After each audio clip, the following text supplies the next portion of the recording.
Colleague, former governor of New Jersey, current Republican candidate for president, Chris Christie. Chris, thanks for coming in today. I want to talk about the broader race. But first, you weren't in Iowa. You weren't at the Tucker Carlson forum. But if you were being pressed on Ukraine like that, how would you have responded? I would have said, you've always been wrong about this, Tucker, and you're still wrong. That, in fact, what's going on, George, is that this is a proxy war with China. The Chinese are funding the Russian war by buying Russian oil. They're coordinating with the Iranians to provide lethal weapons to the Russian army. And we could decide when to have this conflict. Right now, the Ukrainians are willing to fight this fight for themselves if they have our support to be able to win it.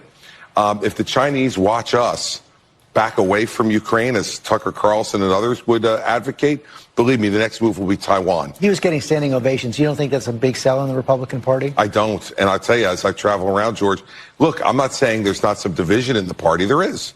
That's obvious. But I still absolutely believe, both from what I've seen in polling and what I'm experiencing anecdotally, that a majority of Republicans want us to be supporting Ukraine because those folks are fighting for their own freedom, their own liberty, and they're degrading the Russian army and sending a message to the Chinese. Those are all good things for America. You announced this week that you're going to make the debate stage. You've qualified to make the debate stage. You think Donald Trump's going to be there?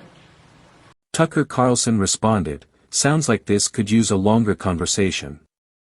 We just asked Governor Chris Christie to sit down and explain his views on Ukraine. He refused. You hate to think that Chris Christie is a blustery coward who plays the tough guy with sycophants at ABC but won't answer real questions, but who knows? We hope he reconsiders."